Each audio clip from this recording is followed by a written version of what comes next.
Good evening and welcome to Freedom is a Constant Struggle with your host and producer, Kilu Nyasha, and board hopping is Jackie Perez.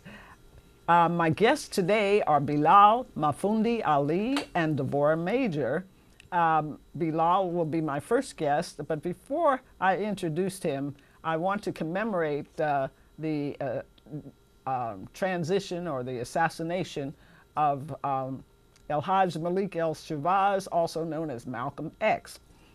He was killed on February 21st, 1965. And I want to just share a few quotes with him because so often we hear early Malcolm expressed, and when he was pretty much a narrow nationalist and extremely anti-white. And here are some quotes from him, probably said in his last year.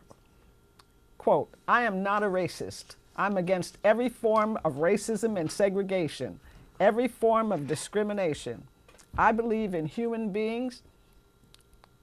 Oh, I always have trouble with this stupid thing because my hands get sweaty and the thing won't work. Okay. I'm sorry about that.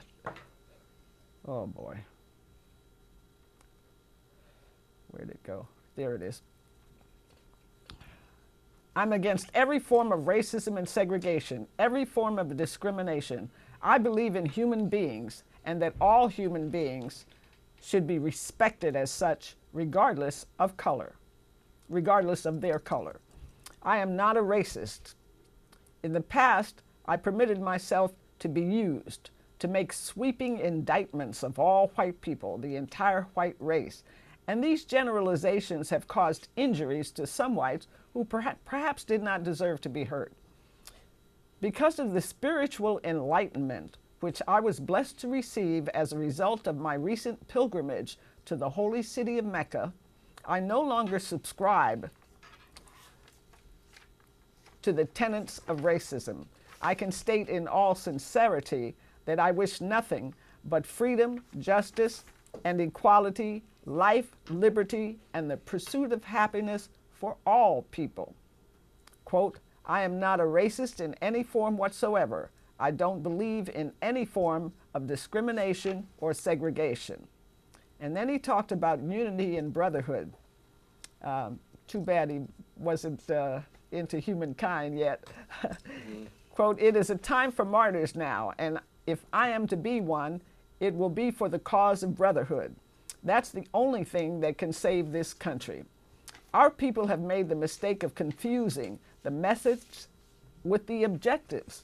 As long as we agree on objectives, we should never fall out with each other just because we believe in different methods or tactics or strategy. We have to keep in mind at all times that we are not fighting for separation. We are fighting for recognition as free humans in this society," unquote. And now Jackie's going to play a very short, almost 3-minute clip from James Baldwin, who had something to say at a press conference in 1986 about racism. Mr. Baldwin, there's another one of these threesomes here that we're going to try to make into one question. Aren't you perpetuating the white-black problem by criticizing whites and glorifying blacks? If blacks and whites are supposed to be one and the same, don't you think Black History Week and similar weeks keep us separate? And of all this, do you feel that racism has accurately been cited as a reason for so many of today's problems?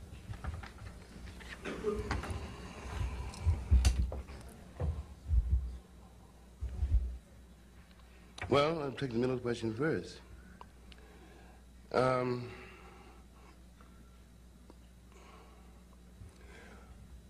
was not joking about White History Week. After all, I was told quite some time ago, when I was growing up, that George Washington couldn't tell a lie. And did or did not chop down the cherry tree, I forget.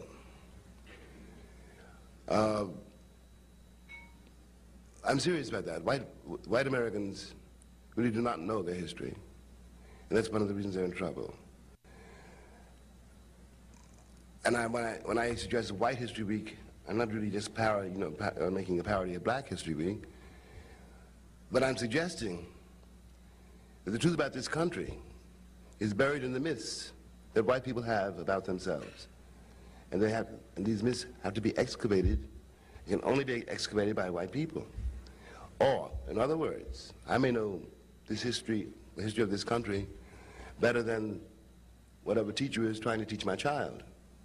Because it's in my interest to understand it in order to be liberated from it.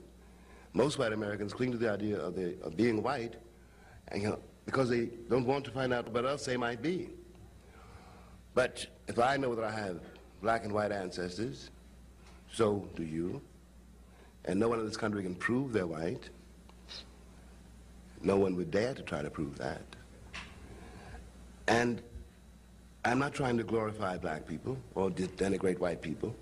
I'm trying to point out that we are, whether we like it or not, connected, and that a connection should be our triumph and our glory instead of our shame.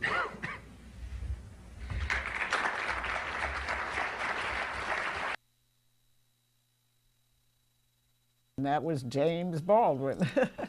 And I loved it, and I'm glad I'm old enough to have remembered him when he was on television and on talk shows and just socking it to him.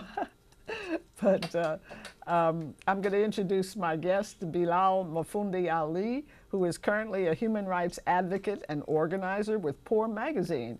And he's an instructor at Decolonize Academy, teaching the history of oppressed people's struggles. Founder of the People's Commission for Justice in San Francisco, Bilal is also involved with the Homeless for Mayor of Frisco campaign. Homeless for Mayor of Frisco campaign. I love it.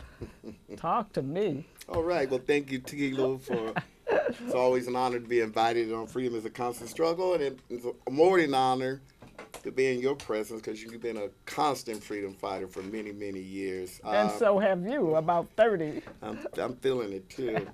We're going back to James Baldwin, two things. When I was a high school student in the Black Student Union, the first Black student unions in the country, at Manuarts High School in Los Angeles, which was organized by Wayne Farr, who's the late Wayne Farr, was a member of the Southern California chapter of the Black Panther Party, and Black Panthers that were attending Valley College. And San Fernando came and organized us, these black student unions, and then we became the Baby Panthers, and then the sister organization, and back to the Baby Panthers, and then Panthers. And we reached out and invited James Baldwin to come and address the high school assembly, and he came. Oh, boy. So I think I was about maybe 16. Oh, my. Yeah, so I have fond memories of that and meeting him, and he was something else. This clip he's talking about, I've heard white people ask me, why can't we have a White History Month? I said, well, actually, you do have those celebrations. What are you talking about? It's St. Patrick's Day, Columbus Day, and the 4th of July. I said, these are all... We're changing that. It's going to be Indigenous Peoples Day. Yes. Indigenous people. So I said, you've had that. And the history that's been forced upon us has all been white history because our history was always left out of the history books. When I was in school, the only black person that they taught us about was Crispus Attucks, the first one that died during the event of the so-called American Revolution, right? And we just always thought of him as a big old fool. But anyway, thank you again. And well, I think also that Baldwin was pointing out that white people need a White History Week or month or whatever because they don't learn any about their real history any more than we do with American history. Exactly. You know, for example, a lot of white people don't realize that they were slaves too. Right. Exactly. They have no clue that they were slaves, because they called them a different name. But if you're working and don't get paid, you're a slave. Okay? Indentured service, my butt. Right, exactly. Okay? And, many of them were wage slaves. Of course. And they had an opportunity to unify with the slaves. They did in the Bacon Rebellion at one point. But then they created this thing called whiteness was created. Exactly. And That's what did it. Exactly. And W.D. Du Bois talks about that in length in Reconstruction, and how they had a chance to bring in full democracy in this country, and labor power and so forth. But that you mentioned that there was a study that was done by the Southern Poverty Law Center recently, and if I can just read some of this stuff, it says it found that just 8% of American high school seniors can identify the cause of the Civil War. Less than a third know which amendment abolished slavery in the U.S., and fewer than half, 46%, know that the Middle Patches refers that doesn't know that refers to the harrowing voyage across the Atlantic undertaken by Africans kidnapped in the slave trade. And it says fewer than one quarter, 22% of participating high school seniors knew that protections for slavery were embedded in America's founding statements.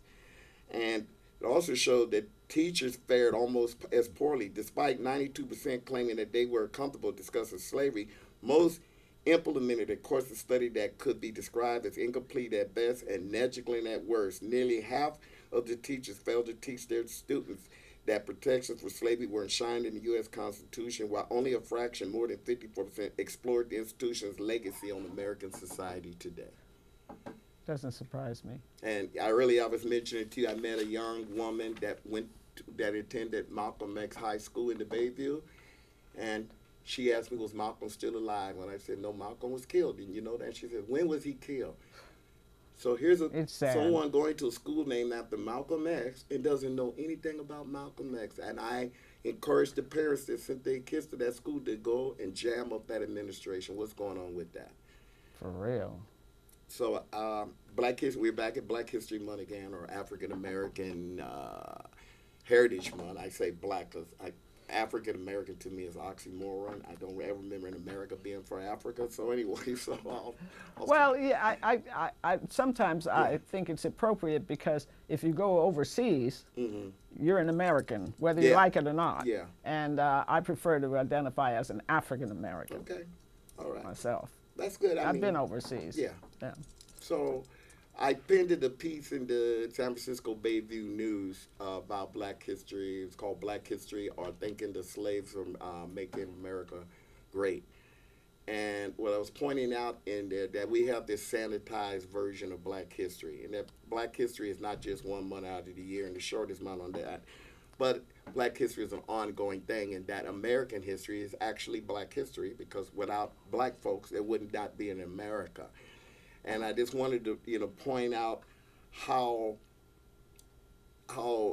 certain prominent figures are always displayed, right? It's either maybe Huckleberry Tubman, which Dallet, Frederick Douglass, George Washington Carver, some people that's done something great for America, right? And I wanted to point out that that's not a true rendering of history of Black people in this country. It leaves out the Black radical tradition, which is a tradition of resisting and fighting for equal rights and to be accepted as human beings in this country. And they totally leave these things out. I just saw a big poster from one of the Black history people sponsoring Black history. It's one of these corporate people. And they had Martin Luther King, Malcolm X, Condoleezza Rice, and Colin Powell. Colin Powell, Barack Obama, and the brother that's at the Supreme Court, Clarence Thomas. Oh, no, they didn't. Yes. And it's some of them even worse than that, with Malcolm X and Thomas? Obama. Yes. Oh. So this is what I'm saying when I penned this piece, was critiquing in that. It was critiquing how it's presented. We also look at over 50 corporations sponsoring Black History Month. Walmart. Walmart has a special class. They have a large segment of Black employees. They have a special class in Walmart that they teach them how to apply for food stamp because of the low wages and no benefits that Walmart gives them. And they're sponsoring Black History Month. And of course, the Waltons, are they? Is that their name? The Waltons? They're multi-billion. That family, they're multi-billionaires. Exactly. They're among the richest people in the world. Yeah, and exploit these folks, and they're going to do it. And they get away with it. And you'll see advertisements, billboards in magazines, in Black magazines too. You'll see pictures of great African kings and queens and pyramids, and then you have under there Budweiser or Tanqueray gin, right? Which is done with Cinco de Mayo too. They'll put the Corona up there. So, and on Target. So the deal is this: after the holiday seasons, the Christmas holiday seasons, they got to clear those shelves of that inventory. So they use Black History as a way to promote products to get people to come buy products. So they'll put up Black History celebrations, kings and queens, or these prominent figures they always show around these products. And it's always hierarchy and promoting. Exactly. Yeah. So again, I said it leaves out people like Robert Williams, then Migos with Gun fame. It leaves out people like Queen Mother Moore, Malcolm X, and folks of that type, who laid their lives down. Fannie Lou Hamer. Fannie Lou Hamer, Ella Baker, who is my Ida B. Wells. Yes. You're going to hear about later. You never see these. You Right. see the accepted figures that make some people more comfortable Right. than they're putting up there. So my piece, that's what I wanted to bring out, that the history, Black history is a history of suffering. It's a history of misery. But it's also a history of people organizing, and while we're still here, and the fighting against these conditions. A history right? of resistance. History of resistance. And that's what Black History Month, as it's projected through the corporate and the petty bourgeois Black community, it's so comfortable, right? And at the same time, they allow them to put Budweiser and Tanqueray gin up there next to Kings, and I'm like, that's what that's all about. So, Okay, but we're going to run out of time sorry. if I don't get to the question go ahead. about homeless. the homeless for the mayor mayor. I gotta hear of this. Frisco. Yes. We initiated that. We have about it's 10 been minutes initiated by homeless and formerly homeless people. And it's an intervention into the current mayoral election in San Francisco. What happened, this whole thing going on with London Breed and what happened there, that's going to dominate this election. We already knew generally the elections, they talk about how great they are and they support and they throw a little mudslinging. But now this is going to be, and we said homelessness is going to be left off the table. Always. Even though they'll say homelessness our top priority, such as they at least said, but when you look at constantly homeless rising, that must not have been a priority. If that was the priority,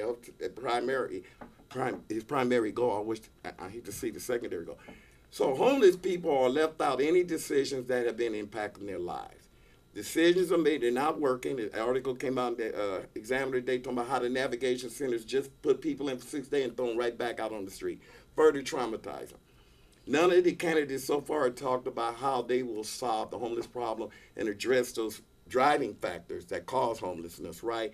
So the Homeless for Mayor of San Francisco is intervening. We're going to claim public space. We're going to claim political space and make sure that this issue is primary up in front. Now, it's not a traditional campaign because we're not on the slate because we weren't going to go pay $6,000 to get on there. And it's not one person. It's modeled on our Homeless People's Popular Assembly. When we say homeless for mayor, we mean the homeless community. And what we're fighting for is democracy, where decisions are made. Homeless people are at the table, not just there listening, not just to give the input, but in a capacity of leadership. That is what democracy is about. And homeless people, you have the San Francisco Homeless Coordinating Board. There's no homeless people that sits on that board whatsoever. You have the mayor's Homeless Advisory Task Force. There's no homeless people involved. And homeless people are never at the table. People being impacted, we say homeless are the expert on homelessness because they're being impacted. Thank you. And they are constantly left out of the picture. So we're using this campaign to raise that issue, that this is not a real democracy if you're leaving the people mostly impacted. Now, I established the Homeless People Popular Assemblies, where we go in there's assembly, and the encampments, and we get their solutions. What homeless, and their solutions are permanent solutions, and they make more sense than what's coming out of the city hall. Of course they do. So we're going to be doing that. We're going to have a press conference. We're going to set up a 12-man tent right in front of City Hall, just like we have the tent on our Facebook. And that's going to be the Homeless for Mayor of San Francisco, of Frisco's campaign headquarters. And then we're going to set them up in camps. So what we're asking people to do, we're asking people at the election for mayor to write in ballot Homeless for Mayor of San Francisco if you feel that the city of San Francisco has failed their most vulnerable populations, and they do not have any real solutions to homelessness. Just keep this Band-Aid or bill. Well, we should write that in on state and federal ballots as well, because the politicians don't do a damn thing about the homeless never comes out of their mouths. No. And We've got the last time I checked, and the White House staff is changing so fast. They've got a turnover that's amazing. The worst turnover in presidential history. But the last time I checked, there were 14 billionaires in the White House. Gee. 14 billionaires. And there are 60 countries that operate on only 1 billion a year. Okay, for their, come on now. This is just absolutely outrageous. And so, and the administration is, Trump is getting ready to slash HUD again, the housing budget. So nobody's dealing with homelessness. No, so that's a great idea. It's a lot of lip service, and that's why we Exactly. said not only we want to raise that issue, that these piecemeal or quick fix solutions is not, it only exacerbates it, makes it even difficult to exit homelessness. But at the same time, main thing is that homeless people have to be in a capacity of leadership and be at the table and making those decisions and crafting anything around that, because they have the answers. They have the answers. And we talk about we live in a democracy. That's not a democracy. Oh, this is hypocrisy, like Malcolm said. Like Malcolm said. So we're going to be pushing that. Okay, Bilal. I almost called you Jalil. Al-Amin, which would be a compliment. Formerly H. Rap Brown. For those who don't know. Right. Bilal, Mafundi Ali, it's been a pleasure. Well, thank you. And it's so, I'm so glad you're out here in San Francisco. You're a transplant from Los Angeles, and I'm so glad you're out here in the city, in the Bay, taking care of business, organizing. And that's what we need. You set a really good example of what needs to be done, and I'm so proud of you. We say organize or die. Organize. Thank you so much. Thank you. All right, for being my guest here on Freedom is a Constant Struggle.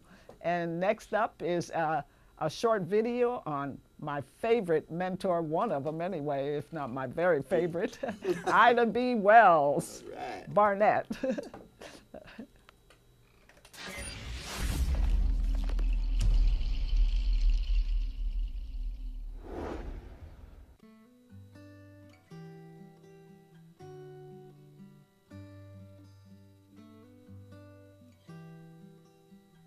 Ida B. Wells was born in 1862 in the middle of the Civil War in Holly Springs, Mississippi, which was actually contested territory and kept being claimed by the Confederates and then by the Union. She lived through really tumultuous times. She was also orphaned at an early age. Her parents were killed in the yellow fever epidemic of the 1870s that swept through the Mississippi Valley.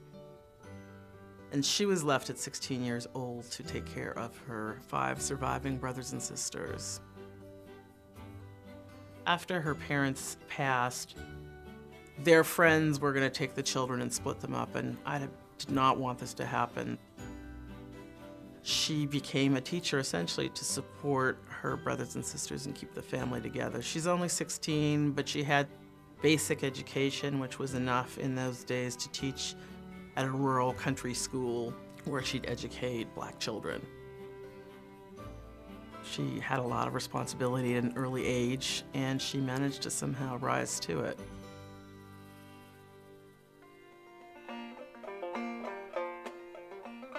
By the early 1880s, Ida had moved to Memphis, and she was still teaching in rural schools, so she was traveling back and forth to work on what was then a newfangled thing, which was a train. One day, she took her seat in what was then known as the ladies' car. It was the second car on the train. They typically only had 2, and they were reserved for women. They were non-smoking, they were sometimes more comfortable, and Wells had ridden in them previously, but this particular day, she was told that she could not sit in it. She insisted that she could. She had bought a ticket for that car, and she ended up having an enormous fight with the conductor. He tried to pull her out physically. She bit him. They cast her out. She got a ride home in a wagon and immediately sued the railroad.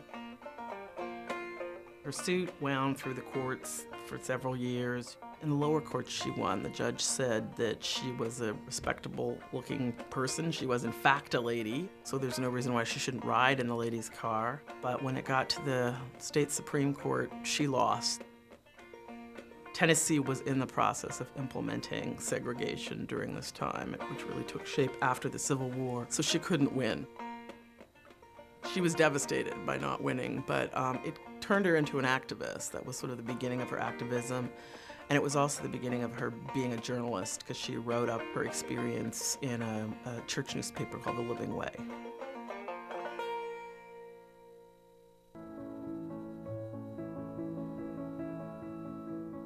Wells became a leader in anti-lynching and essentially almost invented it, I would say, because of a sort of terrible personal experience she had. It was a terrible lynching in Memphis in which 3 black men were killed, and one of them was a man named Thomas Moss, a local businessman as well as a local mailman who was a friend of Wells along with his wife. Wells is out of town when this happens, and she comes back to find black people fleeing Memphis, her friend Thomas dead along with 2 other men. She had been thinking that, she would live in the South and she would work to make it a better place. But when she looked at someone like Thomas Moss, who had been a devout churchgoer, taught Sunday school, invested in his own business, done everything that the sort of world said that blacks needed to do to get ahead, and then had ended up being lynched, she began to question whether you could really do anything in the South. She published an editorial that went essentially too far in saying all this, and a white mob stormed the office of the Free Speech and destroyed the printing press. Wells was fortunate she wasn't there, but the mob left a note basically telling whoever was printing the newspaper that they should leave town and putting a death threat. She ended up in New York, where she was hired by T. Thomas Fortune, the publisher of the New York Age, and led what was basically sort of the first anti-lynching campaign, where she identified lynching as a crime and was trying to push the government and social reformers to take action about it. Anti-lynching would become a major commitment for the NAACP, the National Association for the Advancement of Colored People, and it would also be a major commitment of black women's clubs and other civil rights organizations.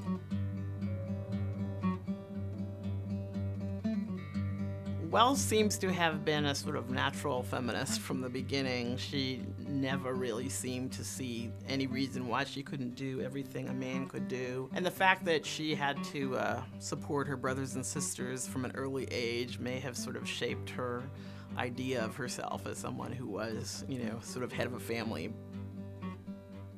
All of her positions on women were progressive. She was always in support of women's votings, a member of various women's suffrage organizations. So she saw how much women could do in terms of influencing public opinion and was eager to encourage women to be activists as well. Her legacy is as someone who had a very radical voice at the turn of the century, which was in many ways not a very radical time. She was a female leader in a time we usually associate with male leadership. To me, she was someone who was so consistently activist and so principled about it that she sort of, in a way, encourages us all to kind of look inside ourselves and ask whether we're doing enough.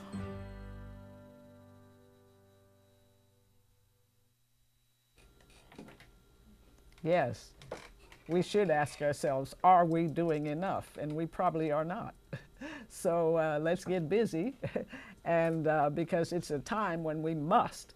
And I'm so delighted to have my second guest, Devorah Major, here.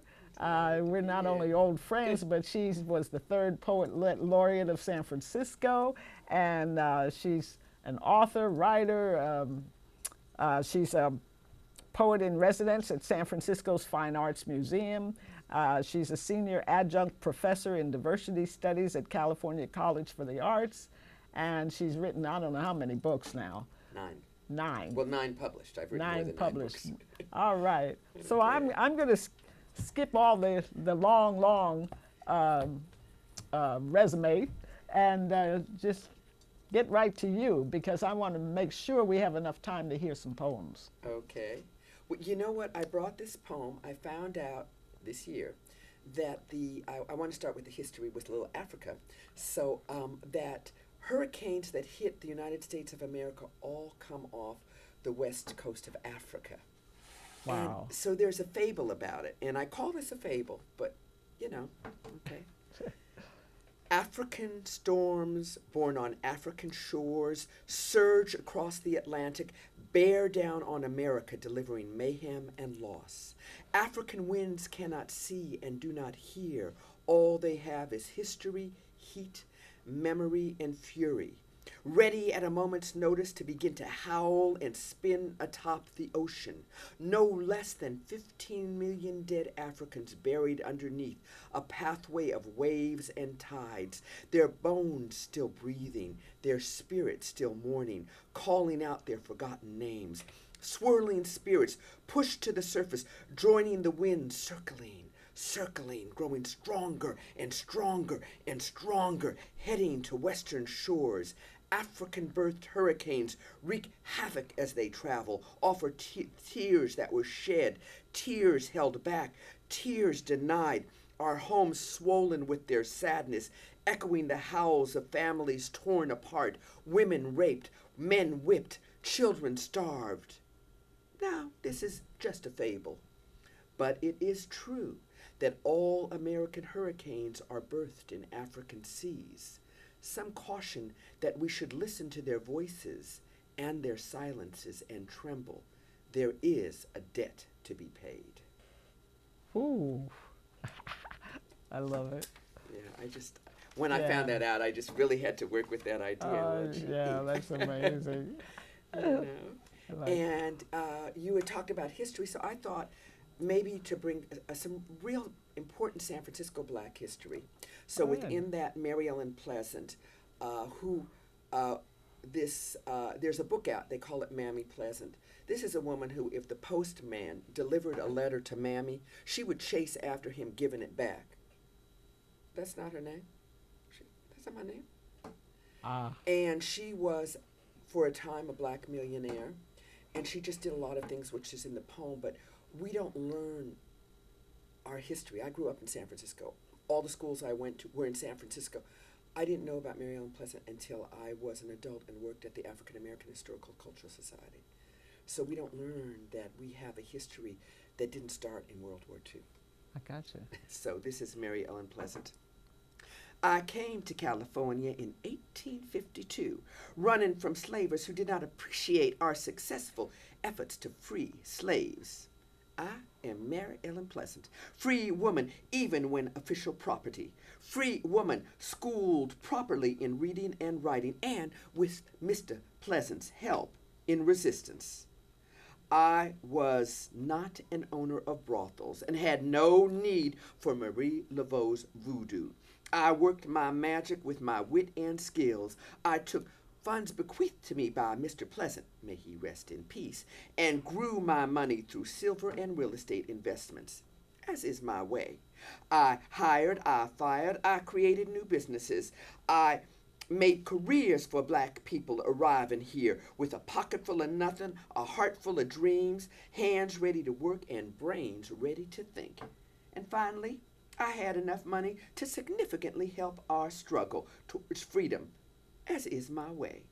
Ready to pay for the munitions and supplies for a full-scale slave rebellion. Disguised as jockey, I rode down south, already a skilled horseman. I delivered John Brown $30,000. Ooh. That did not turn out as well as we had anticipated. I came back to San Francisco after Harper's Ferry sadness and John Brown's capture. A stroke of luck, the misreading of my initials on that note helped me to escape the South once again, to look after our freedom in my adopted hometown. Just a second. Sorry. It was I who climbed onto that trolley car, as always, properly dressed, gloved hands, fashionable hat, and exact change, as is my way, only to find myself unceremoniously thrown off the car because some white passenger took offense at my dignity dressed in brown. I sued that black company and won. For compensation, I only took the 10 cents I lost from being ejected from the trolley car. 10 cents for the disrespect and violence, but I demanded that all coloreds be able to ride from then until forever. Well, it took me a few court battles, but I didn't let up until I won the right for all coloreds, from chambermaids to doctors, to be able to ride and sit on San Francisco's trolley cars. Years after that trolley car issue was settled, around 1889, I sailed across the bay to Oakland and purchased a ranch not too far from here in what I believe you now call the Fruitvale District. It was near your International Boulevard and 22nd Avenue. At the time, I was, as the Oakland Inquirer noted, one of the wealthiest colored persons in Oakland. But my proudest time was when I was able to use my money to fund the California Underground Railroad, helping to guide many blacks down Freedom's Road, right here in slave-sympathizing California. Have you seen my tombstone? There is my truth. She was a friend of John Brown. And added, a century after my death, Mary Ellen Pleasant, the mother of civil rights in California. Now, I do indeed appreciate seeing my life's work remembered like that for all to know. Wow, I love it. I didn't know that. Yeah, Thank it's you. amazing that there's so many stories we don't know about our own history. You know that's right. And I'm amazed at some of the young people that I find now that really haven't got a clue. They're not teaching them anything. Even college students and students with master's degree know so little of our history. And one of the things that, and which is why I'm going to ask this question, I'm going to ask you to explain who John Brown was, because I bet you there's a whole bunch of young folks out here who haven't got a clue. You know, John Brown was in, I believe, Kentucky. And it was, are they or are they not going to be a slave state? And he said, oh no, I'm a Christian man. We don't have slaves. You know, have you read your Bible? And he organized a militia. And some of his own sons. Including his own sons, and won. And they're like, okay, well, you can settle down now. We're not going to. He said, oh no, there's still slaves in the United States of America. We're a state in America now. My cause is America. So he then, with his sons, organized to go down and free enslaved Africans and fight the revolution, basically. But somebody turned him in at the Harper's Ferry raid. And Mary Ellen Pleasant did indeed bring him $30,000. She disguised herself as a man and rode down there and gave him the money because they know they needed to have a sustained battle. But he was caught at Harper's Valley and he was tried and he was hung. And you can go online. The family has kept his side alive, but he's one of the really few, him in the 1800s, Thomas Paine, who wrote Common Sense. Right. But his next thing was a booklet against slavery, and that's why there are no statues of Thomas Paine. I'm sure. Because he said you must live up to your principles of the Declaration in the Constitution. And so that's why he's barely taught, and when they teach, they only do Common Sense. They don't do the one which was a whole broadside against why it was wrong to have slavery, and then John Brown in the 1800s. Right, and I also learned that John Brown's mission might have been accomplished had he waited for Harriet Tubman, who was ill, and that she suffered bouts of illness and she couldn't make it. She was supposed to bring her black troops to join with John Brown, and he didn't want to wait. So unfortunately, he didn't have the black troops who were much more skilled at that time, because they'd been fighting for a while. Yeah, that's... And they had Harriet Tubman as a commander, and she was no joke. as That's we it. all know. Yeah, really, In fact, really. I hate that she's always portrayed as an old woman with a lump on her head or something, when she was a gorilla. I also understand from, I had a friend who was a Civil War scholar who told me that she sang and had a beautiful voice, I didn't and that know she that. told jokes, that she had a sense of humor, that, you know, they Right. always want to make her, yes, this very staid, and it was like, no, she was human and humane. Although, luckily, she lived a long life, so she had a lived lot about of in years the 90s. free, and she set up a home for seniors. Right, and then people, like a farm kind of thing where Yeah. people could come who Yeah. needed a place to stay, Exactly, to live. yeah. And in her last will and testament, she said, share and share alike. Yeah, yeah, just Yeah. a wonderful symbol. Wonderful Let me person. say, though, in San Francisco, you can go up to, going downtown, Bush and I believe Laguna, it could be Octavia, no, Octavia. And that is where Mary Ellen Pleasant's house is. Wow. There's a large plaque that the African American Historical and Cultural Society dedicated to her with some information and dates. And there are 6 eucalyptus trees there that she planted herself. Wow. So that we're still there. And on Pine and Leidesdorf, right off of Sansom, Leidesdorf is a street that William Leidesdorf, who was the first black millionaire, sailed the first steamship into San Francisco. His street is there, and there is a statue of him with a plaque to him. But these are things people don't know. It's like, just go down to Pine and Sampson, walk up to Leidesdorf and find out about this black man. Go to Octavian Bush and find out about this black man. It's like our history is in plain sight but out of sight. Right. You've got a poem that speaks to violence, and we just had another terrible Yeah. violent episode in Nothing Unusual. I felt that I really wanted to read this today because I was talking this morning with my husband, and he was like, we need to put this in perspective. In the first 2 weeks of February, there were 491 people shot and killed In America. in America. On February 14th, there were 29. Yes, 17 of them were in that high school. But there were 29. And so, you know, when there's 17, it makes the papers. When there are 1 or 2, it doesn't. Right. And one But they're wonders, happening all over the they're country. happening all over. I really thought it was horrible. I heard this teacher interviewed that said she made her son go to school today, her 10-year-old, so that things could be normal. And to my mind, no, you shut down the city. You have city meetings all over the city, and you talk about, what are you going to do as a city? Let's talk about it. It is not business of normal. It We can't are be business as closed usual. down. We're going to take Thursday and Friday. We're not having business except for emergency services. And we're going to say, hey, wait, and who else has been killed in our city? And what are we going to do about it? But anyway, this is for Jaquan. And, you know, I want everybody listening, because I am convinced that when he breathed his last breath, And who is Jaquan? Jaquan was my next door neighbor. My next door neighbor's daughter had 6 children, and this was her oldest son, so I knew him. And he was shot in Hunters Point. Well, let me read the poem. It's one of many sad stories, but I feel like we also need to call out the names and honor them, Right. not just when it's a massacre. Right. One is a massacre. For Jaquan.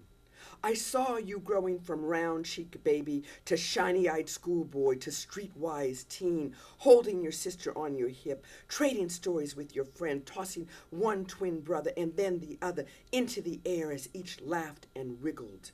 Still, I knew little of you, except for your keenness of mind and undercover smile, a certain gentleness despite it all, and your tall, lanky frame full of a dark energy never quite harnessed. But this poem is for you, Jaquan, so you will be more than a corner of a back page news story, a whispered rumor, a nod to those who did not know you, a snicker from those who claim to know your kind. Because you were always more than that. Because you should be more than a bullet in the middle of your 17-year-old chest.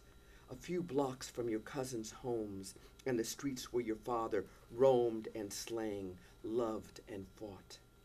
Still handsome, they said, when laid out in the polished white tuxedo and sunset orange shirt that you would have worn to your senior prom a few weeks away. Your people gathered, filled 2 floors to say goodbye, to send you on, knowing that what you could have been was infinite, given maybe just a few more years to steer in the right direction, to stride through these violence-littered streets on your brilliance. But from the day you were born, equal parts of cockiness and tenderness, deadly shadows painted everything, waiting, looking for you. Do you know, Jaquan, how many teenage boys shot or stabbed or beat to death one another in this self-proclaimed bastion of freedom and justice since you died? It was more than 100. I will tell you that. Double that figure if we raise the ages to teen through 23. And for we who say we love you, or we who say we care, for all of us who shake our heads, oh, what a shame. Oh, what a shame. Oh, what a shame. There is enough blame to go around. Everyone can take a bite of that humble pie. What were you but a broken promise, a future betrayed by those who knew you and by those who did not? We do not keep count of the fallings, of the failings. We scream out, the state does not love our children. Look at how it treats them, how it kills them, renders them invisible. But what do we do to stop the killings of our children by our children? Who stands up for you and the thousands in front and in back of you? Instead, we speak of crime waves, homicide rates, and uncontrolled youth violence. We speak of more incarceration and gun laws and about how much we fear our young. Where is our outrage at this slow, corrosive genocide? Where and how do we carry our shame when we do little or nothing to stop it? We do not call your name, Jaquan, or the names of the hundreds like you, the thousands like you. We should do more for you and the dozens who died between I started this poem and the day you were buried. For you and the hundreds who will have died between the time I finish this poem and read it aloud. For you and the thousands who will die before this poem finds a stranger's hand. Thank you so much. You're amazing. Well, thank you. Yes. You're welcome. Yes. I just feel like there's so many young men and women too who their names are lost. And I did this one time live, and I said, I want you to call out the names of the dead you know. Not just, for me to call out my grandfather's name or my grandmother's name, they were great-grandparents when they passed on. Right. You know? Yeah. It's a lot different when you're calling out young people. I know. You know? So tragic. And it's like they become this nameless pile, and they're individuals, and they're humans, and they're beautiful. And I don't care if they were going the right way or the wrong way. He made a little rough turn and got right on back on track. He was a teenager, for goodness sakes. He was a teenager. And they've done studies on the teen mind. Yeah, please break that down a little bit. They have done studies on the teen mind, and the area of impulse control, which is what lets you make good decisions, is not fully developed until between the age of 21 and 25. Wow. It's just not fully developed. Exactly. And boys, well, we know boys tend to be a little slower than girls in some things. Yeah, they mature later. Yeah, and so when you're talking about teens, it takes them a minute. And what we have to do is to provide an environment so that they make little poor decisions until they can get that impulse control together, until their brain locks all the synapses, because it's not even their fault. The fault is of society to not acknowledge that and provide a way for them to navigate that part of their growing. In traditional African societies, that's why they had the initiations and the rites of passage, and you're a man now, and this is what being a man means. Right. Devorah, we're almost out of time, but we have a couple minutes left. Is it a poem that you could do in a minute? You know what? I'm going to do my City Bot, because it's positive, and it's about how we came here, wherever you came, really, any city that you come to, but you know, as African Americans leaving the countries and coming to the cities. City scan. We come to this city of concrete, brick, steel, and toil. Country people knowing the earth. Seafaring people reading the tides. Gambling people holding jokers and spades. We come to this city hard, laughing, weep, sob, wailing, praying, celebrating people, bending and sweating. We come to this hiss, crack, slap, snap, siren whirl, holler, electric, zip, and burn city. Round in bustling corners, banging our heads against destiny and crumbling brick walls of confusion. We come to this city that can cage us, enrage us, deny us, revile us, turn us from friends and family into prey and predator. We live in this city, this hip-how, she-bop, the he-bop, the we-bop, bang, clank, swinging city. We come to this city and we name it ours. Thank you so much, Devorah Major, third poet laureate of San Francisco, and just a wonderful poet and a wonderful person. And thank you so much. And thank Jackie Perez for board hopping, and thank you, viewers, for tuning in to Freedom is a Constant Struggle.